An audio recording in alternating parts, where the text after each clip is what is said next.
guru mursyid. Ibu, bapak, ikhwan dan akhwat yang dimuliakan oleh Allah. So far, secara bahasa, latar belakang historis, mengapa orang Arab menamakan bulan ini dengan bulan Sofar, diantaranya disebutkan oleh Ibnu Manzur di dalam Lisanul Arab, paling tidak ada tiga riwayat latar belakang penamaan eh, bulan Safar itu. Pertama kata Ibnu Manzur li'annal araba kanu yamtaruna ta'ama min mawadi'ih. Karena bangsa Arab pada masa itu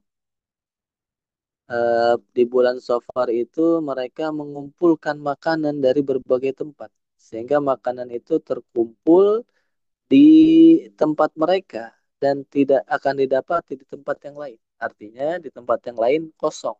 Sedangkan di tempat mereka itu terkumpul berbagai makanan. Yang kedua, kata Ibnu Manzur, Sofar dinamakan Sofar li isfarri Makkata min ahliha. Karena kosongnya kota Mekah min ahliha dari penduduknya idza safaru. Yaitu karena di bulan Safar itu bulan pertama setelah bulan haram. Nah, setelah bulan haram, mereka dilarang berperang. Maka di bulan Safar ini mereka melakukan safaru, safar, perjalanan keluar Mekah. Baik itu tadi mencari makanan ataupun mereka melakukan peperangan. Sehingga pada umumnya di bulan Safar itu kota Mekah relatif kosong. Maka disebut Safar dari isfar, karena kosong. Yang ketiga masih berkaitan dengan itu, li'annahum yagzuna fihil qabail. Karena di bulan ini mereka memerangi, melakukan peperangan tadi. Sudah dikatakan, bulan Muharram adalah bulan haram, tidak boleh berperang. Ya, mereka keluar di bulan Safar ini untuk melakukan peperangan sebagaimana tradisi bangsa Arab suka berperang, sedang berperang. Nah, itu masih kita dapati hingga saat ini. Yagzuna fihil qabail. Mereka melakukan peperangan. Wa yatrukuna a'dahum sifron minal mata. Dan mereka meninggalkan musuh-musuh mereka dalam keadaan tangan kosong. Hampa. Dalam keadaan mereka merampas harta bendanya. Ghanimahnya, harta rampasan perangnya. Sehingga musuh ditinggalkan dalam keadaan tangan kosong. Maka kesimpulannya, secara bahasa, secara etimologis, sofar itu erat kaitannya dengan sifar, kosong. Dan makna kosong itu akan kita dapati dan memang bukan suatu kebetulan. Makna kosong yang merupakan makna lugawi daripada sofar itu akan kita dapati pada makna sofar di dalam kitab Fadlul Syukur. Pertama, itulah safaul qalbi, bermakna kosong. Sudah disampaikan di pertemuan yang minggu lalu bahwa sofa itu bukan sekedar bersih. Sofaun itu bukan sekedar bersih, tetapi sofaun itu an-naqa'u al-khulusu an syaubi syarikatil ghair. Tidak sekedar bersih tetapi murni, jernih, bening, tidak ada campuran apapun di dalamnya. Artinya apa? Kosong hati itu dari segala sesuatu selain Allah. Inilah makna sifar di dalam Fadlul Syuhur. Safaul qalbi adalah mengosongkan hati. Tidak sekedar bersih, tetapi benar-benar di dalamnya itu tidak ada apapun, tidak ada siapapun, kecuali hanya ada Allah, hanya ada asmanya, hanya digunakan untuk berzikir, mengingat Allah. Itulah yang sedang kita lakukan.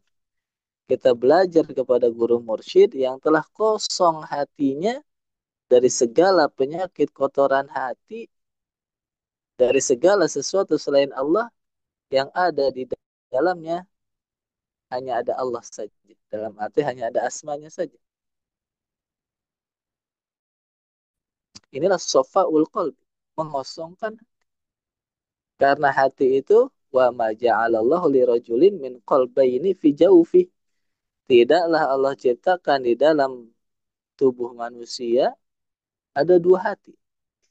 Yang dengan hati satu dia mencintai Allah, yang hati yang lainnya mencintai makhluk. Tidak. Tetapi Allah hanya menciptakan satu hati saja. Jika hati itu menghadap kepada Allah, maka ia membelakangi selainnya. Sebaliknya jika hati itu menghadap kepada selain Allah, maka ia pasti membelakangi Allah. Tidak ada pilihan, tidak ada alternatif. Oleh karenanya, di dalam urusan mencintai selain Allah, dikatakan di dalam uh, bimbingan dari guru mursyid kita, begitu pula dalam hadis Nabi, katakan bahwa cinta kepada selain Allah itu harus dilekatkan kepada cinta kepada Allah.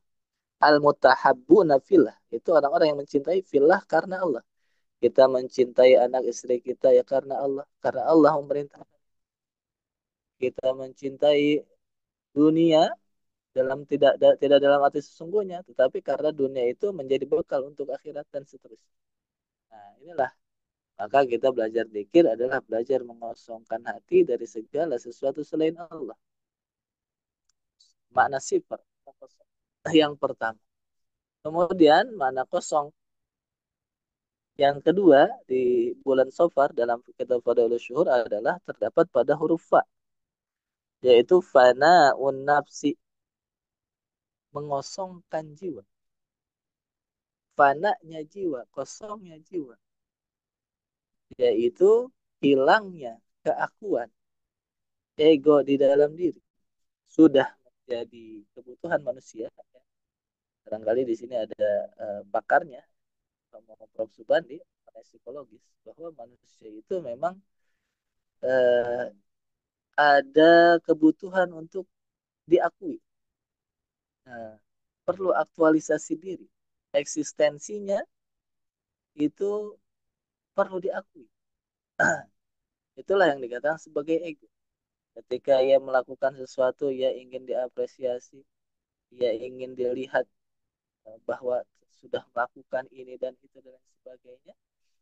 Tentu dalam batasan tertentu itu uh, uh, bisa dimaklum. Tetapi jika sampai yang melatar belakangi pekerjaannya hanya sebatas untuk mendapatkan pengakuan dari manusia, inilah yang dilarang di dalam agama, bahwa kita melakukan sesuatu lillah, bukan untuk diakui manusia. Karena fana nafsi, kita belajar mengosongkan jiwa kita dari keakuan, dari ego di dalam diri, dan di antara pelajaran ibroh yang bisa kita ambil di dalam kisah Al-Quran mengenai fana nafsi itu bisa kita dapati pada kisahnya Nabi Khidir. Pada kisahnya Nabi Khidir dengan Nabi Musa. Bahwa dia dari tiga peristiwa pertemuan Nabi Musa dan Nabi Khidir, kan hanya ada tiga uh, pelajaran, yaitu dilubanginya perahu, kemudian dibunuhnya seorang anak, kemudian merenovasi bangunan dan keruntuh. Di akhir pertemuan itu kan dijelaskan oleh Nabi Khidir alasan mengapa Nabi Khidir melakukan hal-hal tersebut. Kata Nabi Khidir di sini pada penjelasan itu terdapat pelajaran mengenai fana nafs. Kata Nabi Khidir kepada Nabi Musa, fa'ammas safinatu fakanat limasakina ya'maluna fil bahri. Bahwa perahu yang dilubangi itu adalah milik orang miskin, sedangkan di jauh di belakang sana ada seorang raja yang zalim yang senang mengambil perahu yang bagus. Supaya perahu itu tidak diambil, maka dilubang, dirusak oleh Nabi Khidir. Tetapi bahasa ketika menjelaskan itu, kata Nabi Khidir, fa'aradtu an a'ibah. Maka aku, lihat perhatikan bahasa Al-Quran. Bahasa Nabi Khidir dalam Al-Quran. Fa'aradtu an a'ibah. Maka Musa, aku ingin untuk melubanginya supaya perahu ini tidak diambil oleh raja yang zalim itu. Nabi Khidir ketika menjelaskan peristiwa pertama menisbatkan perbuatannya kepada dirinya, bahwa yang berkehendak, yang mempunyai keinginan, yang mempunyai inisiatif, yang berperan adalah dirinya. Fa'aradtu, aku ingin untuk bermaksud untuk melubanginya, dengan sengaja aku melubanginya. Kemudian di peristiwa yang kedua, ketika menjelaskan mengenai anak yang dibunuh, Nabi Khidir tidak lagi bicara aku, sudah hilang akunya, tidak tidak lagi ia bicara ini perbuatan saya, ini perbuatan aku. Tapi apa kata Nabi Khidir? Wa ammal gulamu fakana abawahu mu'minain. Adapun anak yang aku bunuh itu Musa, dua kedua orang tuanya itu adalah orang mukmin. Fakhoshina, tidak bicara aku lagi. Tapi fakhoshina ayurhiqohuma tughyana wa kufra. Kami khawatir. Dia tidak bicara lagi aku, tapi bicara kami khawatir. Jika anak ini tumbuh dewasa, maka karena sebab perangai dan sifatnya membuat orang tua yang tadinya soleh, beriman, menjadi tughyan wa kufra, menjadi durhaka dan kafir kepada Allah.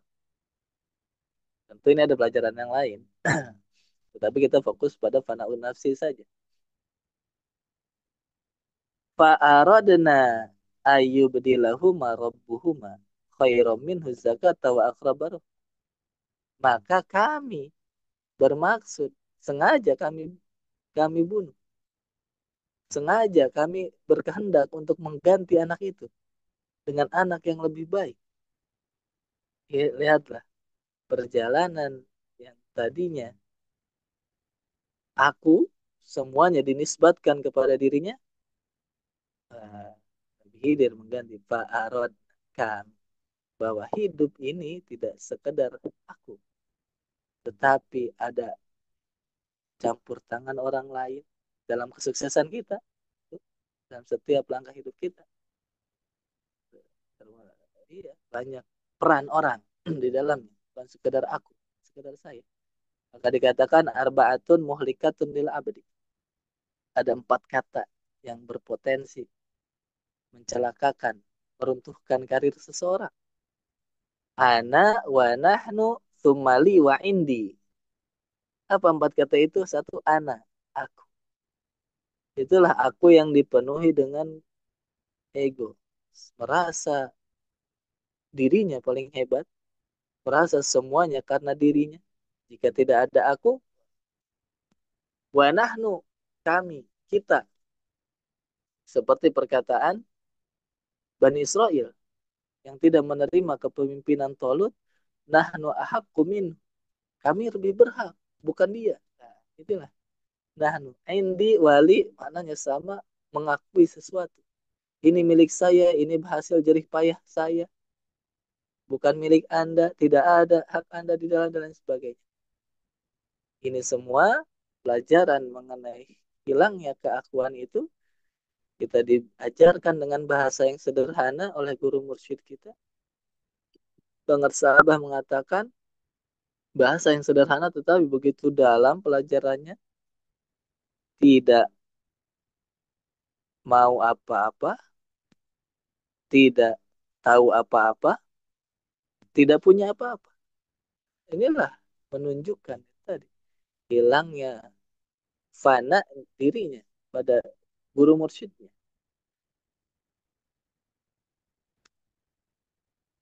Inilah fana nafsi, belajar dikir adalah kita untuk tadi menghilangkan ego di dalam diri. Tidak akan hasil sofa, kosong hati dari segala sesuatu selain Allah. Tidak akan hasil fana, kosong jiwanya. Dalam arti hilang keakuannya, hilang ego di dalam dirinya. Melainkan dengan dibimbing oleh guru mursyid dengan zikir. Di pertemuan yang kedua itu Nabi Khidir, peristiwa yang kedua, sudah tidak bicara lagi aku, tetapi fa'aradna, kami yang berkehendak, bukan sekadar aku. Dan pada puncaknya, itulah di peristiwa yang ketiga, ketika menjelaskan bangunan yang hendak runtuh, Nabi Khidir tidak lagi bicara aku, tidak lagi bicara kami, tapi Nabi Khidir berkata, Amal jidaru fakana li gulamaini yatimaini fil Madinah. Adapun bangunan yang aku renovasi, yang aku bangun kembali adalah milik dua orang anak yatim. Wakana abuhuma solihah. Nenek moyangnya itu orang yang soleh. Fa'arada rabbuka ayablugha ashuddahuma wa yastakhrija kanzahuma. Maka Allah berkehendak. Tidak lagi bicara aku, tidak lagi bicara kami. Tapi sudah bicara hakikat semuanya yang mengkehendaki itu adalah Allah. Inilah pelajaran fana'un nafsi bahwa di dalam belajar sofaul qalbi dan fana'un nafsi khususnya kita sebagai murid perlu proses. Sebagaimana prosesnya Nabi Khidir, awalnya ia bicara aku, kemudian bicara kami, pada akhirnya ia menyandarkan semuanya kepada Allah. Maka inilah kita, semoga senantiasa diberikan istiqomah, belajar tuntas kepada guru mursyid. Jangan kita berhenti di tengah perjalanan sebelum menuntaskan perjalanan. Jadi murid-murid yang istiqomah dibimbing oleh guru mursyid sampai pada puncak akhir daripada perjalanan suluk kita usul kepada Allah Azza wa Jalla. Kunci dari sofa dan fana adalah pada huruf terakhir di bulan ini, yaitu riyadhatun nafsi. Itulah kuncinya. Bahwa senantiasa kita melatih jiwa, riyadoh dan diriadohkan oleh guru mursyid. Sehingga baik itu berupa istiqomah, melaksanakan amalia, ataupun diriadohkan dalam bentuk fase-fase kehidupan. Menjalani, kadang kita senang, sulit, dan lain sebagainya. Itu untuk tasfiyatul qulub, tazkiyatun nufus, untuk mengosongkan hati, dan juga untuk menghilangkan ego di dalam diri kita.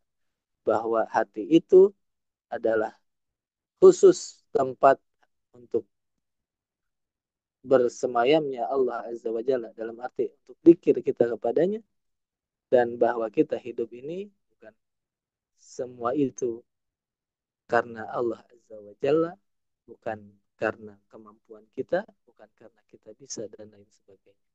Ini semua dibimbingkan oleh guru mursyid melalui bimbingannya yang sudah diberikan kepada kita semua. Terima kasih kepada semua ikhwan akhwat yang telah berpartisipasi menjadi wasilah kita bisa khidmat pada pagi hari ini, berkhusus kepada Bunda Haya dan kepada para wakil talqin, juga para petugas penakib. Adanallahu wa iyyakum ajmain. Wassalamualaikum warahmatullahi wabarakatuh.